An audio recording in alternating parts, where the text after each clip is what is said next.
Olá, seja muito bem-vindo a mais uma aula. Nesta aula, nós vamos começar a tratar sobre pressão, um assunto muito importante para a qualidade do funcionamento das instalações. Então, vamos começar. O primeiro conceito é pressão estática. O que é pressão estática? É a pressão da água quando ela está parada dentro da tubulação. Daí o nome pressão estática.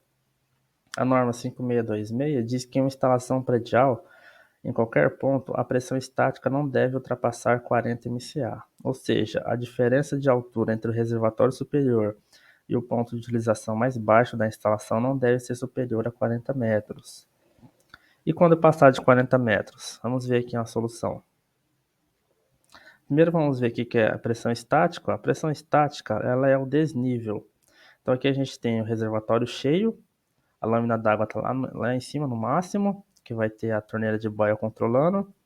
E aqui a gente tem o chuveiro. Então esse desnível aqui entre a lâmina d'água do reservatório e o chuveiro é o valor da pressão estática, simplesmente o valor da cota geométrica, o valor da altura, ok? No dimensionamento, a norma NBR 5626 recomenda-se que seja feita com a lâmina d'água aqui no valor mínimo, que é o reservatório vazio praticamente. Então aqui a cota estaria menor, a diferença de altura entre o reservatório e o chuveiro seria menor ainda, mas a gente vai ver isso mais adiante. Para edifícios com altura superior a 40 metros, se a pressão na rede for superior a 40 MCA, as redes, acessórios, torneiras, chuveiros podem ser danificados, normalmente por golpe de ariete. Se, por exemplo, no edifício a pressão for superior a 40 MCA, quando a instalação estiver em funcionamento, a pressão que chegará lá no último pavimento, no primeiro pavimento, na verdade, né, de cima para baixo, vai ser um valor muito alto. Isso pode danificar as peças. Vamos ver aqui. Uma solução comum é a utilização de válvula redutora de pressão, que é essa válvula aqui. Normalmente são instaladas no meio ou no subsolo do prédio. Então vamos ver aqui uma ilustração. Então aqui a gente tem um prédio de 60 metros, então na metade do prédio a gente pode fazer a instalação de válvula redutora de pressão.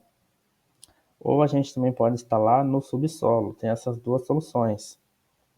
Então você imagina aqui um prédio de 60 metros, a pressão que vai chegar aqui no último pavimento, no térreo, vai ser um valor altíssimo. Isso pode danificar as peças, danificar a torneira, as conexões. Então por isso deve ser previsto um sistema para reduzir a pressão. A válvula redutora de pressão, ela gera uma perda de carga muito grande. Isso faz reduzir a pressão, já que perda de carga e pressão são inversamente proporcionais. Outra solução é utilizar reservatório intermediário, igual está aqui, ó, em casos de prédios acima de 40 metros. Agora a pressão dinâmica. É a pressão da água quando ela está em movimento. Com todos os pontos já fechados, se você medir, terá pressão estática. Já com algum ponto aberto, terá a pressão dinâmica. Essa pressão, além da altura, também depende do trajeto da tubulação e diâmetro usado nos tubos. Seu valor é a pressão estática menos as perdas de carga distribuída e localizada. Então aqui a pressão dinâmica, que é quando a água está em movimento, ela é a diferença de cota, que é a pressão estática, menos as perdas de carga que se tem ao longo da tubulação. Então, daqui do reservatório até o chuveiro tem o valor da perda de carga. Você pegando o desnível menos as perdas de carga, você tem o valor da pressão dinâmica. Aqui eu peguei esse trecho aqui da NBR, onde ela fala sobre os valores mínimos. Ó. A pressão dinâmica mínima da água atuante nos pontos de utilização deve ser aquela necessária para assegurar a vazão de projeto. Normalmente isso vai inscrito nos catálogos dos fabricantes. Mas, em qualquer caso, a pressão dinâmica da água no ponto de utilização não deve ser inferior a 10 kPa, que é igual a 1 MCA. Nós vamos trabalhar aqui com MCA.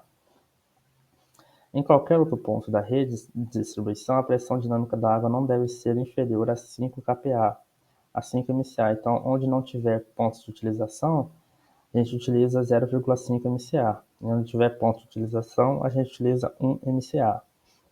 Aqui é aquele aviso que a pressão não deve ser superior a 400 kPa, que é igual a 40 MCA. É esse slide aqui, ó.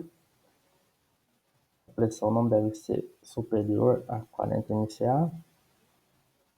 E também fala da ocorrência da sobrepressão, mas isso a gente pode ver mais para frente. A gente tem que se atentar mais a esses detalhes aqui. Então a gente tem que fazer o dimensionamento no nosso projeto, a gente tem que fazer o cálculo da pressão dinâmica. Não precisa fazer a verificação da pressão estática, pois a gente sabe que não vai dar valor superior a 40 MCA. Então o que a gente deve fazer é calcular a pressão dinâmica, ver se vai chegar com MCA para atender, pois com a torneira aberta a gente deve ter o valor de 1 MCA. Se for um valor inferior, provavelmente não atenderá aquela edificação. Então a gente vai fazer esse processo aqui, pegar o desnível entre reservatório e ponto de utilização, subtrair as percas e encontrar o valor da pressão dinâmica, ok? Então vamos fazer isso na próxima aula. Então na próxima aula a gente já começa os cálculos.